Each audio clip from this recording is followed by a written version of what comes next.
recently actor called Cary-Hiroyuki Tagawa, who is well-known by his role of Shang Tsung in Mortal Kombat, has died on December the 4th in the age of 75. I, by accident, knew that this guy, this actor, has actually he converted to Orthodoxy. So that didn't happen right away. Tagawa said that after moving to the United States, he was baptized in a Protestant church, but he felt no personal connection with God and spent a long time searching for his spirituality. A turning point occurred in 2015 during the filming of Priest's Son, A Confession of Samurai in Russia, where he played an Orthodox priest, and by looking at the pictures you can see him dressed as a priest. Yeah, the church is in the background there. Yeah. So his interactions with believers and his introduction to Orthodoxy so impressed the actor that he was soon baptized. And this is his direct speech now. When I began interacting with Orthodox people, I saw that they perceived their faith differently, more profoundly. It's impossible to explain in words and probably impossible to prove than representatives of other faiths with whom I had interacted. This impressed me greatly, and while working on the role, I tried to absorb as much as possible the spirit of the Orthodox faith that I felt in Russia. So, what do you think about this? And yeah, he was baptized in November 15, and Tagawa became known as he got an Orthodox Christian name, Pantelimon, at the age of 65. What do you think about this transformation and about weird ways that world has now? Like a guy from Japan came to America, made combat type movies. Yeah, and ended up as an Orthodox Christian. Yeah. So he was like a Buddhist back in Japan. I have no idea what he was back in Japan. What's the main religion there? It's a lot of Buddhism, Zen Buddhism. That's interesting. He was 75 or something when he died. So yes. He had a long life. And if you have a long life, you also have plenty of time to go on different adventures, physically, mentally, and spiritually. And it reminds me of the thing that you can always change your faith, your repository of faith. You can change your religion, because those religions in the world today are conditioned by time, culture, a particular religious founder, Jesus Christ or Buddha or the Prophet Muhammad. But what Prabhupada points out is that your eternal faith, the Sanatana Dharma, you cannot change. What's the difference between this and the regular faith in God? Regular faith is conditional religion. It's something which is partly the function of the soul, which is to serve, and partly the function of the body, which would be to serve a particular church or particular faith or nation. And sometimes, quite often, frankly speaking, that leads to kind of conflict, because on the material platform, everybody looks at things in the duality. Yeah, many black and white, quarrel. Black and white, friend and enemy, etc. So quite often there are conflict. My religion is the only true path, and you would believe in a false god, etc., etc.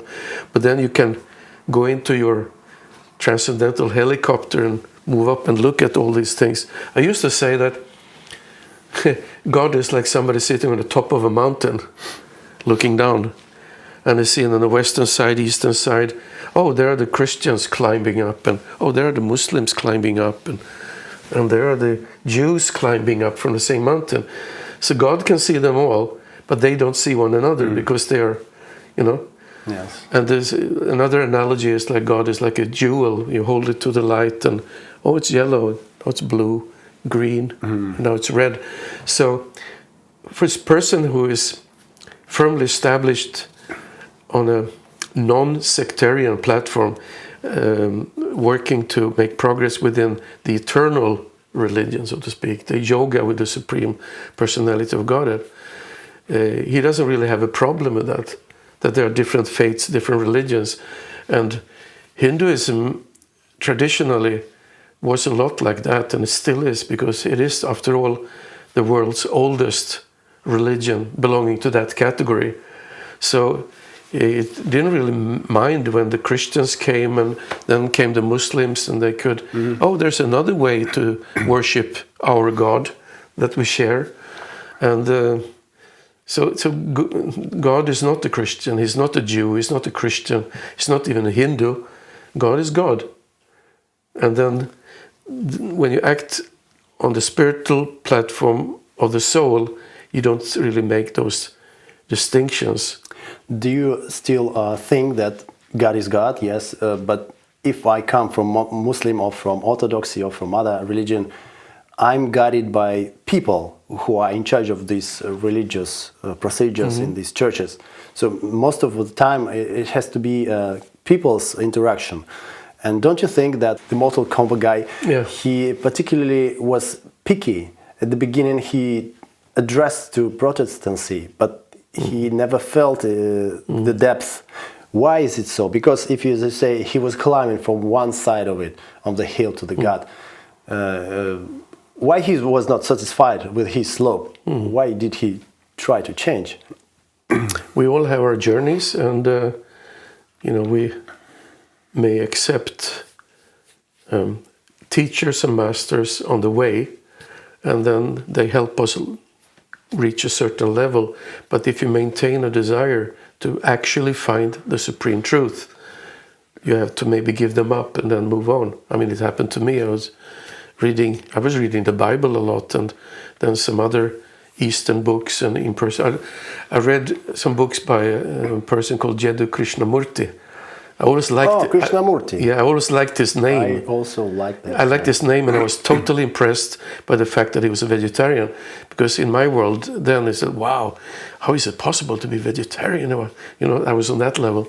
So you have this, what Scripture calls Vartman Pradarshika Guru, those who meet you on your path and point you further. It's not that they bring you, but they bring you. You can even ask a drunkard, where do I find the temple in Malmö? And he says, then he's kind of a Vartman Pradarshika Guru. Yeah. But what strikes me with this Mortal Kombat man is that he showed, after all, some kind of sincerity, because he ended up with the Orthodox. The word Orthodox, that means people are actually sticking to the old tradition. They don't want to change, like the religious conservatives. That's the meaning of Orthodox, / fanatics sometimes even. So when he went there, he was probably looking for something original, authentic, something that hasn't gone through all the changes over time. So to me, it's a sign of intelligence. Srila Bhaktivinoda Thakur, just want to point out, he was very clear. He said one should never criticize people of other faiths. One should never criticize people of other faiths. If I go to Vaishnavism, there's an idea of Dikshu Guru and Shikshu Guru. So Dikshu, I guess, is when you accept a specific person and you kind of trust this person up to your death. Is it correct? Yeah. And Shikshu is someone that, as you say, you can change those teachers. So how does it work? Why it seems to be more strict in Vaishnavism than other religions? If you choose one, you stick to this one. Well, some people have studied the lost years of Jesus Christ. There are almost 2 decades that completely gone from his life in the Chronicles. He was 12 or 13, and then he came back when he was 30 something, and spent a little time before they killed him. So he died very young, like 34, something like that. He was most presumably disciple of somebody in India. They have a lot of evidence. So you think he was in India? Yeah, there's a lot of evidence. That's probably a topic for another session here. But of course it's very controversial, because mainstream Christianity, just like any other of these materialistically inclined religion, so they propound that we have the only true, so if let's say the Prophet Muhammad would have learned this spiritual life from somebody else. That no. So anyway, that's another side stuff. So Jesus had 12 disciples, 12 or 13, I'm not sure. And then some of them also had disciples. So you had like a miniature parampara going on, which Krishna talks about in the Bhagavad Gita. He says, Evam parampara pratamimam raja shayovidu. Raja means king. So that particular tradition that Krishna came to renew, because he also says that when there is a decline in religion and the irreligion is uprising, then he needs to interfere personally, or he sends somebody who is empowered by him. So in this particular case, when Arjuna was listening to the Lord speaking Bhagavad Gita, our Sampradaya, the Brahma Madhva Gaudiya Vaishnava Sampradaya, was intact. It was still going on. So Krishna didn't have to come to renew. That wasn't broken. But the one that belonged to the royal kings, the saintly kings, that became broken. So therefore Krishna spoke it again to a prince, to Arjuna, to renew the royal Sampradaya. So we know about basically 4 well-known Sampradaya. I know the Nimbarkacharya and Vallabhacharya, Ramanujacharya, etc. So they are like 4, but there are many more also, smaller ones. So when Krishna finds it required, so like in the case of Arjuna, then he comes down and he starts it again. He tells Arjuna, I speak this knowledge to you because you are my very dear friend and you accept what I'm saying. So Arjuna he didn't really start a new Sampradaya because we don't really see Arjuna. But Vyasadeva was there. He was the one who wrote down the Bhagavad Gita, and he wrote down what Sanjay saw, the secretary of Dhritarashtra. So Vyasadeva is part of our Sampradaya also.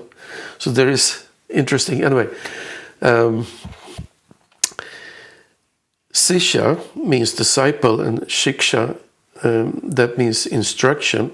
So if you have Shiksha gurus, that means you have maybe one or several teachers that are very qualified and that you trust and you serve and accept their instructions. Diksha guru, as you say, that means spiritual initiation, that the formal acceptance into the Sampradaya, where you get a spiritual name, etc. And there's a special bond with the Diksha guru because he makes you a link in the disciplic succession. I don't seem to know of that kind of link in Orthodoxy, in Christianity, in other religions. Why is it so important in Hinduism, in Vaishnavism? Yeah, in Vaishnavism it's important because that's the way how transcendental knowledge is transmitted from generation to generation. You can listen to many shikshas, as you say, but still you see the important thing is initiation stage with Diksha. Well, the tradition rests on 3 tracks. There is the Guru, and the Sadhu, and the Shastra. And with Guru, you generally indicate the Diksha Guru. Although Guru is a more generic name for anyone who teaches, So you have the Shiksha Guru, and you have the Diksha Guru, and you have the Vartma Pradarshika Guru. You have the Checha Guru in the heart, which is Krishna. So there are many categories.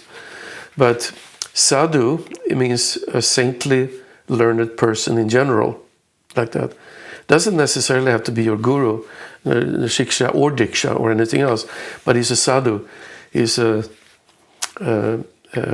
renowned, spiritually advanced individual. But then you have Shastra, which is the most important, and that's what they take the greatest effort to preserve. Like in the old days, they used to copy palm leaves like that, and then came, the printing press, and now we're in the era where there is digital media like this. So it becomes more and more important to maintain the original version and status of the teachings. But if there are any doubts, you always compare. If the guru says something different from the sadhu and the shastra, then the guru is to be rejected. And if the sadhu and the guru says something but the shastra says something else, then you reject both the sadhu and the guru, because shastra always has the last word, if you know that it's been preserved properly. But there are also shastras which are a little bit, suspicious, so one should be careful. Different translations and different editions and like that. Wasn't Chaitanya Mahaprabhu also rejected when he spoke differently from what scriptures told? No, I mean, you have some categories of the so-called Smarta Brahmanas. For the same reason, like Bhaktisiddhanta Saraswati, that we just honored his disappearance day, Mahaprabhu didn't place any particular demands on people who would be accepted and given Krishna's mercy. They could be coming from a very low caste, meat-eater, drunkards, And this was the mood of Lord Chaitanya, Lord Nityananda. And there were people in India, those so-called Smarta Brahmanas, said you have to be born a Brahmana. If you are not born a Brahmana, then you can't be a Brahmana, you can't be a Vaishnava, you can be anything. But Bhaktisiddhanta and Mahaprabhu, he said that a Vaishnava is automatically a Brahmana. And it becomes that by qualification, not by birth. So that's a very big difference. You show that you have the qualities, of a Brahmana or Vaishnava, then you become accepted as such. I think, if I'm not mistaken, Chaitanya Mahaprabhu, he was like more about, I want to sing the holy names and dance and not just do whatever you do with your scriptures. So, and he started off as a very, very learned person. As a child, he was called Nimai Pandit, and he was smashing all the so-called learned, impersonalists and Smarta Brahmanas very nicely. He had his talks later with Prakashananda Saraswati, with Samarbhoma Bhattacharya. It was unbeatable. Is it documented anywhere? This kind of in the Chaitanya Charitamrita, in the Chaitanya Bhagavat, and to some extent in the Chaitanya Mangala, is written by Lochan Das Thakur, and his appearance day is coming up also now in a few days.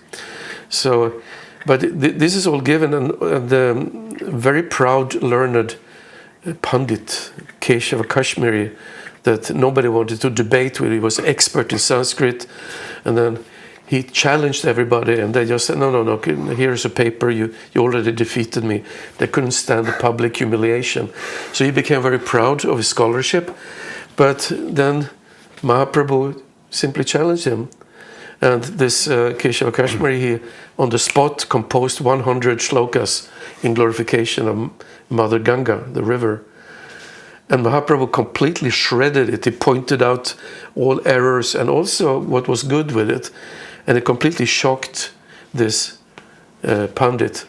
So being a Vaishnava doesn't mean that you're sentimental or that you reject scriptures or just dance and chant. But you don't see any point of, showing off at a big philosophical scholar like that. They simply enjoy dancing and chanting, taking prasadam and like that. That's a greater joy than being rubber stamped a great scholar and everybody else, feels defeat.